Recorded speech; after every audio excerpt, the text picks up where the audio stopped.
In fact, it feels a little bit like speed dating almost, trying to get through everything in time. So thank you guys for having me. This is my first NEATAS as well. I saw a lot of people are in the same boat. So it's good to be here. Fascinating group of people. I've already met several of you this morning. So I'm going to try to get through a fair amount during the next 25 minutes. And I would also like to keep time for questions. And in fact, since this is New York, maybe one way to handle it is to shout out a question if you have a question while I'm going along, rather than waiting for the end. Although I do know there are some logistics with the microphones, so it may not be quite as easy to shout out questions as it should be. But as I'm going along, if you have a question, let me know. So I can gauge where we all stand before I start. Who here is intimately familiar with CBRS already? Okay, so we do have a few very familiar. Who have heard of CBRS but aren't, totally familiar with what it is and could use a little bit? Okay, similar number. And then who's never heard of CBRS at all? Okay, that's good. That means at least we're doing our job getting the publicity out there. Let me give a very quick background on what CBRS is. For those intimately familiar with it, you probably already know, but for those that are less familiar with, there are some important characteristics of CBRS that make it different from any other type of wireless service. The biggest difference is this is a shared spectrum initiative. So CBRS is a wireless service that operates in spectrum that it is not the only occupant of that spectrum. In fact, very importantly, the other occupant of the spectrum is the US DoD. They have guns and tanks and all sorts of other things, so we have to respect them, we have to protect them from interference. And so this is a shared opportunity to use spectrum when the DoD isn't using it.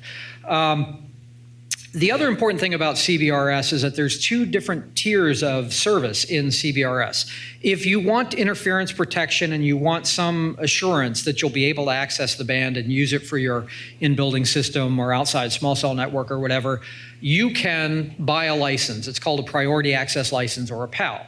The FCC is going to auction those licenses. We just heard yesterday that the auction is going to be June 25th of next year.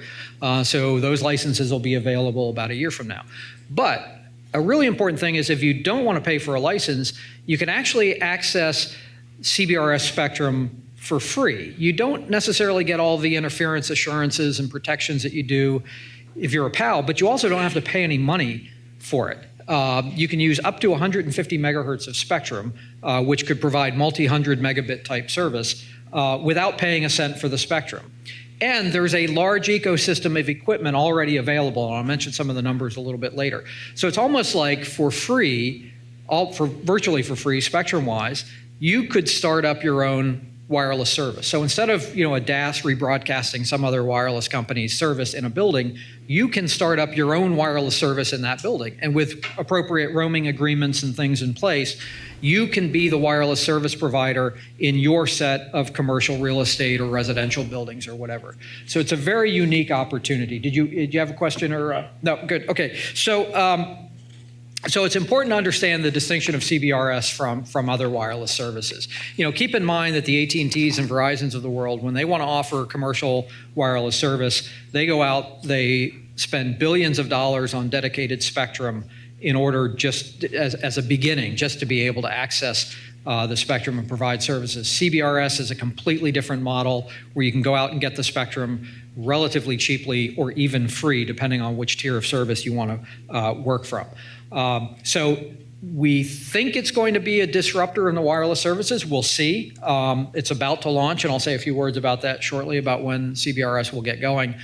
But we think it'll be a disruptor. We think it'll be a critical complement or even change to the way that DAS services are offered, for example, or small cells are deployed. We think the opportunities are pretty tremendous. Just a couple of things of nomenclature. A base station in CBRS is called a CBSD, which stands for Citizens Broadband Radio Service Device. That's what we call an actual base station. And an end user device, a user device, is called an end user device or EUD. So you might hear me use those terms here in a minute. I just want to make sure that you know what those mean. The other important component of CBRS, which differs from other wireless services, including Wi-Fi, for example, is that in order to make all of this work and to make sure we don't interfere with the DoD when we use the band, all of the CBSDs have to be under positive control of what's called a spectrum access system, or a SAS. So before a CBSD can transmit, before you can bring your base station on the air, it connects briefly to a SAS and says, here I am, and this is what I want to do. Am I okay? And the SAS says, yep, based on where you are, you're not going to cause interference. Go ahead. And that CBSD has to connect back to the SAS on a regular basis to make sure it's still okay to transmit. And the reason for that is that the DoD's use is for radars on ships, and those radars don't operate all the time. They pop up in locations and times that are unpredictable. They don't tell us in advance for obvious reasons. We have to sense their presence. And when they pop up in a coastal region, for example, near New York or something, we have to inform the CBSDs in those areas, hey, switch to a different channel, or do some other reconfiguration so that you won't interfere with the DoD. So right now, commercially, there are 6 entities that are going to be SAS providers. There's not just one SAS. It's a competitive marketplace to reduce the cost to the end user. But there are 6 companies: Amdocs, CommScope, Federated Wireless, Google, Sony, and another small company called KeyBridge. So those are the current 6 spectrum access system providers. As you notice, Google's one of those. So that gets me to the point is, what is Google's interest in all of this? If you look at the statistics, worldwide, about 50% of internet traffic is handled by mobile devices, is handled through mobile connections. If you look in the US, that number is even bigger. And it depends on how you ask the question, but roughly 65% or so of internet traffic is through mobile devices. Mobile devices, of course, obviously rely on spectrum to operate. The only way you can operate a mobile device is if you have the radio spectrum to operate. It's got to be wireless, so you're operating on the radio spectrum. So radio spectrum becomes a critical component in mobile internet access. And mobile internet access is the majority of internet access. And Google, being an internet company, obviously wants to make it easier for more people to get connected to the internet. So spectrum has become a priority issue for Google. Now, the challenge, I'm a spectrum person, I don't know how many others here are spectrum people, but the challenge with spectrum is they're not making any more of it. And what we do have is generally highly occupied already. So our opportunities for greenfield spectrum in order to deploy new wireless services is diminishing. So we're now in an environment where if you want to offer a new wireless service, you generally have to go into a band where people are already operating, and you have to find ways to share that spectrum. CBRS is the first big-scale commercial deployment of shared spectrum under this type of arrangement.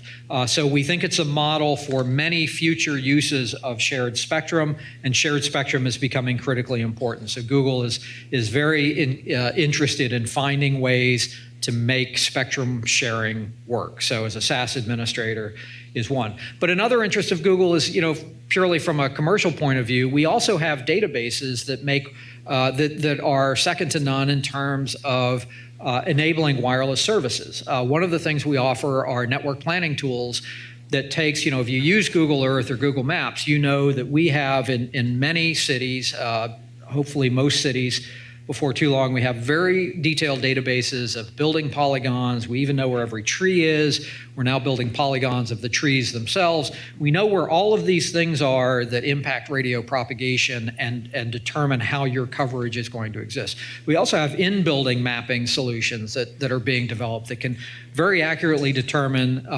the size and shapes of indoor spaces and also be able to predict radio propagation indoors. So we have network planning tools that draw upon our geodatabases that are better than anyone else's out there at the moment. And of course, we hope that others join us. So in a way, the state of our knowing of clutter, like buildings and foliage and things that impact radio propagation in urban and suburban areas, is sort of like, the state of terrain databases were, 10 or 20 years ago. And as we go on, terrain databases are becoming increasingly sophisticated and detailed. And we're seeing the same thing happen with clutter data. And that clutter data can be just as important, and in fact, in cities, much more important to radio propagation than terrain or any other factors. And so we're hoping to leverage that in our advanced network planning tool. We're all in on CBRS. Our former chairman, Eric Schmidt, was the co-chair of the Obama Presidential Committee that came up with this concept for spectrum sharing. We participated very heavily in the FCC's proceeding to develop CBRS and develop rules that could facilitate the spectrum sharing the way that we envision it. We stood up the Wireless Innovation Forum's standards committee that developed the standards for CBRS, and we also stood up the CBRS Alliance, which is a business-focused industry group that's grown to about 143 members as of this week.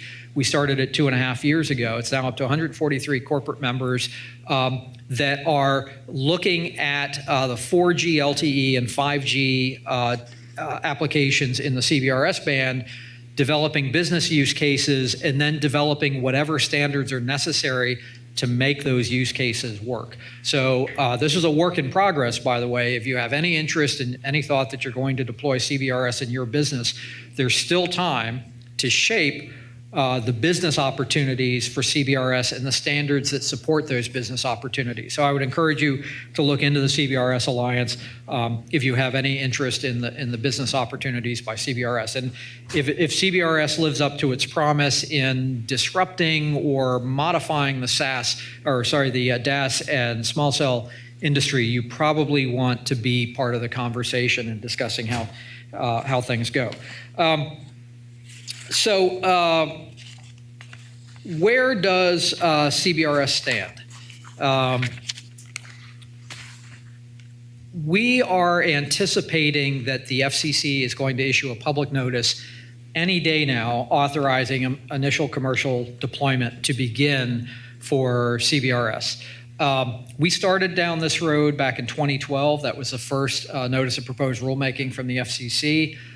This was a fast track band for the FCC, and here we are 7 years later. We're just getting to commercial service. I'd hate to see how long it takes for a band that's not on the fast track to get adopted, but we are close to commercial service. There have been some bumps and challenges along the way. Dealing with the DoD is always challenging, but we are getting very close to initial commercial deployment.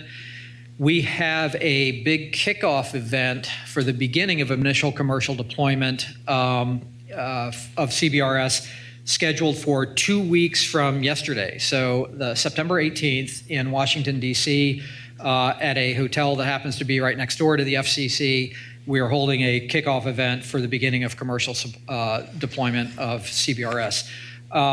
Because, as I mentioned at the beginning, the auction for the priority access licenses for CBRS is not going to happen until June 25th of 2020. Initial commercial service in CBRS until about a year from now will all be in that lower level tier, the General Authorized Access or GAA tier. So it's free spectrum access.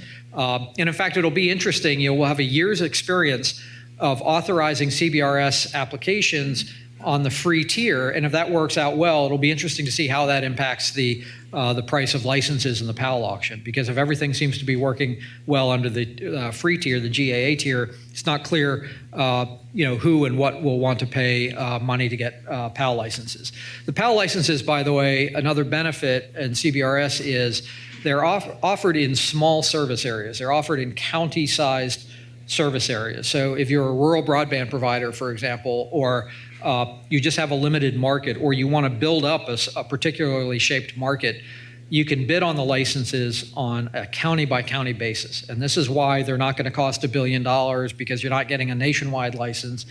And each of them is 10 megahertz chunk. You can get up to 40, an individual licensee can get up to 40 megahertz total in a particular license area. So you have that particular flexibility in order to get PAL licenses.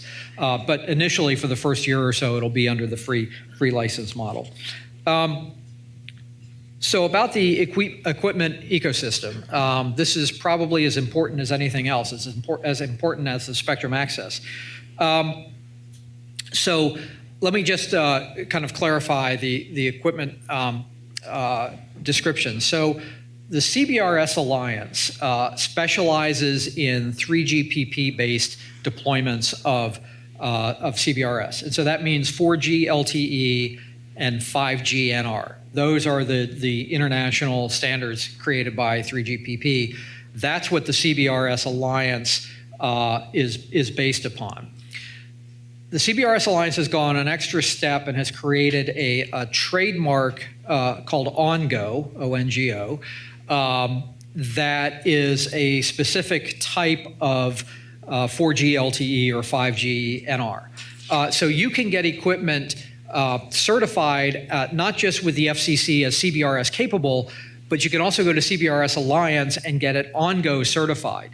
And ONGO is an assurance that your equipment is compatible with all other ONGO equipment, so you can think of it as sort of the Wi-Fi brand of 802.11. ONGO is CBRS Alliance brand of CBRS. And you can get your equipment certified as being compatible with all other ONGO equipment. So that's just a little distinction when I go to the ecosystem. So right now there are, if you go to the FCC's equipment authorization database, there's 140 total devices that have been certified for CBRS operations, which, considering CBRS hasn't even been commercially deployed yet, it's a pretty good total. Those 140 devices are split among CBSDs and among end user devices, EUDs, and also with embedded chipsets and things. So it's split among many of those.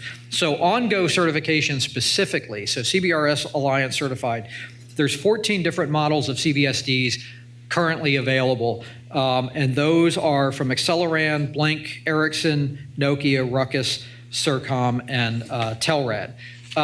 There are additional devices available that have been FCC certified but are not ONGO certified, either because they don't use 4G LTE or they're not going for ONGO certification, or the ONGO certification is in process, or for whatever reason are not FCC or not ONGO certified. Now, as far as end user devices, the very first end user device is this. This is Google's Pixel 3. This was a mid-year release of the Pixel 3. We released this in February. It is the first user device, first phone that supports CBRS. So this phone is CBRS capable. It was followed quickly by devices from Samsung and others. So there are now multiple phones that support CBRS, and there's also multiple other types of devices that support CBRS. Ours was the first, so I have to mention that.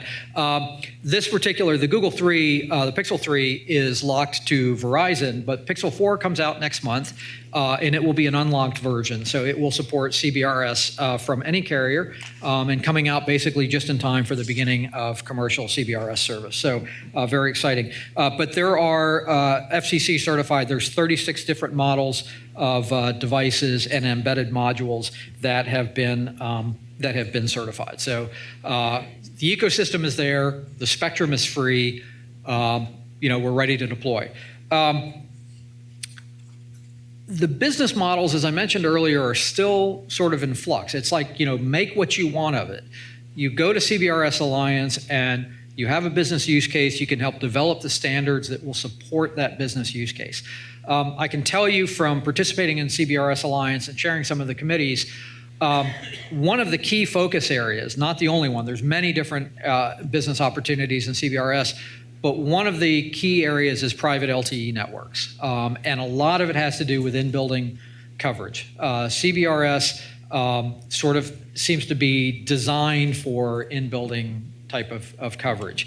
The idea is to develop very cost-effective neutral host type solutions for in-building coverage that, and I'm afraid to say, could replace DAS. Don't throw anything at me. I'm just saying that's one of the options. Or be a complement, or as DAS providers is a kind of thing that is worth looking at. So the idea would be, and this is a highly simplified view of it, but the idea would be if you as a network provider, you set up a CBRS network provider yourself, you deploy it in a suite of commercial real estate environments or residential environments, you have roaming agreements with the carriers, you then are able, because CBRS is operating as a 4G LTE network and soon to be 5G NR, you're able to seamlessly roam from carrier networks into the building and just switch automatically, voice calls, data calls, whatever. None of this fumbling for changing from LTE to Wi-Fi or whatever. It's a seamless transition, and everyone that's operating in your building gets it. And your backhaul is just just a regular internet connection. So you're not putting donor antennas on the roof and running tons of cables and things like that. It's a very simple solution. It seems to be the holy grail of a lot of people who are focused in the CBRS Alliance. But also private LTE networks that aren't necessarily roaming complements to macro networks, but instead are private networks operated by commercial real estate or hospitality industry or whatever in their own buildings. So those are two of those are some of the big use cases we have for indoor. There's also a lot of companies interested in CBRS for outdoor coverage. You're allowed much higher power for outdoor coverage. In the CBRS Alliance, and companies that plan to deploy CBRS are Verizon, AT&T, Charter, Comcast, the big cable companies, but also there's lots and lots of smaller providers and smaller interest in CBRS Alliance, and there's a lot of rural broadband providers that are interested in using this for rural broadband. So there's a lot of interest among a lot of different communities. The membership in CBRS Alliance spans just about every type of industry player, vendors and operators and everything there. So it's a very robust ecosystem. The train has left the station. It's going to happen. It's not going to be a TV white space thing where the infrastructure just never materializes. And just a quick word on 5G. The CBRS band has been identified as a 5G band by 3GPP, so it is officially a 5G NR band. It's called N48. And CBRS Alliance is developing 5G standards specifically for CBRS, and we expect those standards to be done before the end of the year. So CBRS will fully support 5G. Because there's only 150 megahertz available and that's shared, we don't expect CBRS to be a standalone 5G band, at least early on. We expect it to be sort of a complement, non-standalone 5G band, but it will certainly be a component of 5G. And for those of you, looking at, millimeter wave versus anything else, if you look at the Defense Innovation Board report that came out a little while ago, back in April, that relied a lot on some studies we did at Google, millimeter wave is a really, really expensive way of deploying 5G, and we do not see that we can competitively offer substantial 5G coverage to a substantial fraction of the population using millimeter waves. The coverage just isn't there, and the expense makes it challenging economically. I'm not going to say it's impossible, but it's a big challenge. So quickly on the future, I just want to leave a couple of a little bit of time for questions. We see the spectrum access systems evolving and being able to use much more complex network planning tools and propagation tools that Google is developing. So we see CBRS developing. Once we get it out there, we prove that it works, we prove we don't interrupt with the military and the DoD, we see CBRS evolving to a much more sophisticated network where we're able to take into account that you're inside an energy efficient building and your signal is not going to interfere with a signal that's outside of the building, those types of things. So we really see the evolution of the SASs after this first wave, and once we show that we're not going to interfere with the military, we see that evolving into very sophisticated ways, and we see applications of the SAS to other bands, 3.7 to 4.2, the C-band to 3.45 to 3.55 to 6 gigahertz, lots of other applications for SAS. So stand by. This is just sort of the beginning of all of this, and I think we have a lot of room for innovation. And hopefully in a couple of weeks you'll start to hear early results of what the CBRS deployments have been like, because we're starting soon. So I think we've got just a very short time for some questions, and good. And I think you have to wait for a microphone. Let me just run your way. Yeah. There we go. So I went over on this side. Yeah. Oop. Yeah. Yes, sir. Thank you very much for sharing those insights. Sure. I have a question about the international scale-out capability of CBRS. Do you foresee that this could actually be successful in other markets outside the U.S.? Right. So great question. Everybody's sort of waiting to see how it works here. We've heard that from many regulators. They're waiting to see how the concept works here before they go. However, I know in the UK, for example, they're starting to become, we're going over there and discussing in detail how this is working. In Japan as well. Sony is one of our SAS administrators, Japanese-based company. So we see a tremendous amount of interest from other countries in this, but a big kind of let's wait and see how it plays out in the U.S. and make sure it doesn't interfere first. Yep. Hi, Andrew. Yep. So most devices are not CBRS compatible right now? Right now, yes. But, most people kind of refresh their devices on short timescales. I know that there are a lot of major devices that have not announced, that I'm not allowed to say, are deploying CBRS in their devices. So we expect that to change soon. But at the moment, we've got Motorola, Samsung, Google, and I know I'm going to forget some other things, but also Sierra Wireless is making a tremendous number of modules available for IoT devices. So we expect a lot of devices very shortly to have it built in. But in the meantime, buy a Pixel phone, and then we'll, Yeah, quick question. How Yep. big a deal is the military use potential interference considered? Because in New York Harbor, for example, there's Navy Right. ships, planes, I'm sure turning on the radars all the time. Right. So this radar, it's a specific radar. It's on 19 aircraft carriers because that's all they have. So there's 19 aircraft carriers in the world. Each of them have one of these radars. The biggest activity is in the Norfolk and San Diego areas. That's where the greatest concentration of carriers are. It'll be a factor during Fleet Week in New York, but outside of Fleet Week, we don't expect it to be much of a factor. We have sensors deployed along the coast. I can tell you north of San Francisco, one of our sensors there only sees an activation on one channel every 2 months or so. We also have a sensor in Norfolk that's going off on any given, it's going off on one channel basically every day. So it's going to depend on where you are, and then how far that impacts things.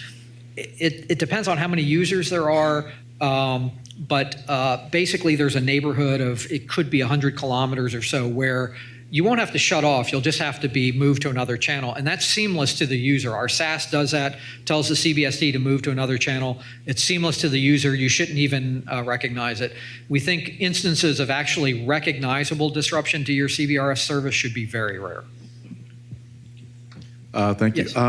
With regards to indoor indoor CBRS, Right. Does the architecture look similar to Wi-Fi? Comparable, Right. instead of like what a traditional DAS, system might look like? Right. So that's a really good question. Everybody says, well, what about Wi-Fi?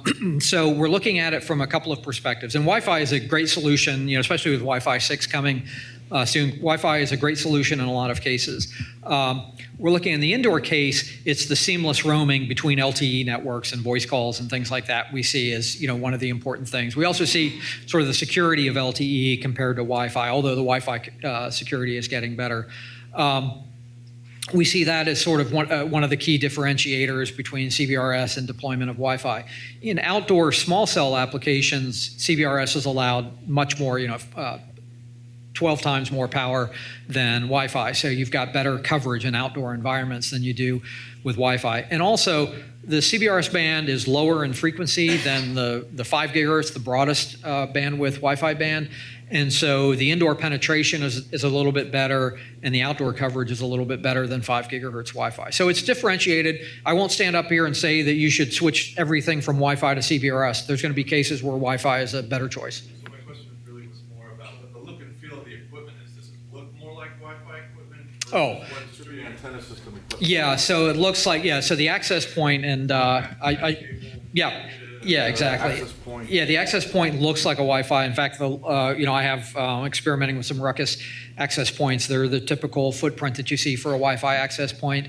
And they're, Ethernet backhaul, same kind of thing. So, but you don't have to wire up to antennas on the roof or anything like that. So it will be as easy to deploy as Wi-Fi. Right.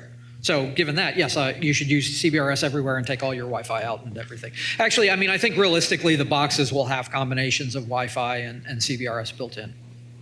All right, we're going to head back over here to the side. You mentioned voice. Yes. If you're an enterprise and you select one of these vendors for the access points, the CBSDs, and you deploy a private LTE network, how are you going to get voice calls that go back, if you're a Verizon subscriber? Right. So that's a really good question. So we have, there's back infrastructure to all of this as well. So for example, Google, Ruckus and others, they all operate EPCs and network management systems and things like that do all of the back-end interfaces in order to handle the call routing and things. But also, a a lot of the calls are over the top these days, and so all they care about is an internet connection. They don't care necessarily about voice routing in the traditional sense of things like that.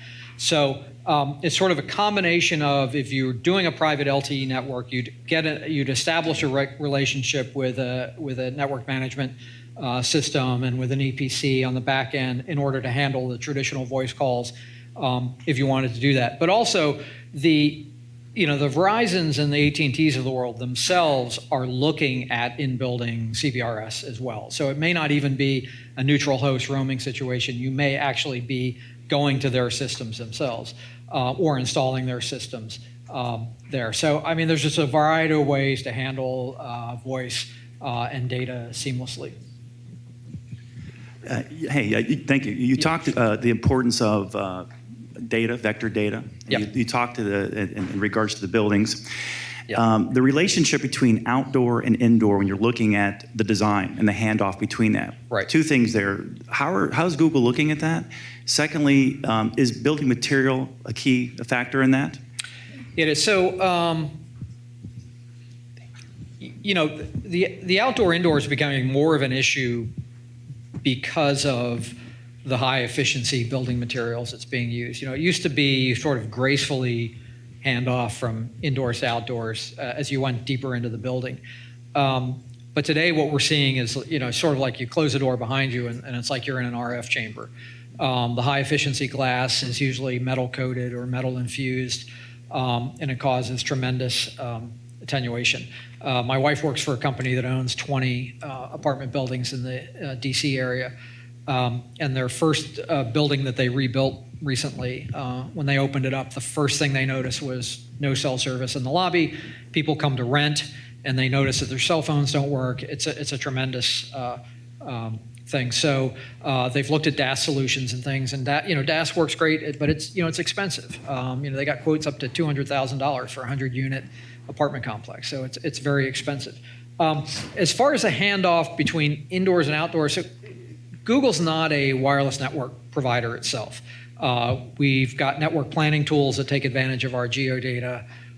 We have spectrum access system for CBRS. We have other spectrum-related tools, but we're not a network provider ourselves. So we're typically not dealing on the RF side. But our network planning tools, I can't discuss too much about what's being incorporated in the future, but I can tell you that our geodatabases are beginning to be able to recognize not just the building shapes, but the building materials that are used for the buildings. That's sort of in its infancy, but it's being developed. And so we'll have better predictors of where you will have issues with in-building coverage that may be more dramatic than other areas. And we're starting to build solutions around some of those things. So we'll be better at predicting the issues, but we're not, on an RF perspective, we're not personally dealing with the RF handoff issues.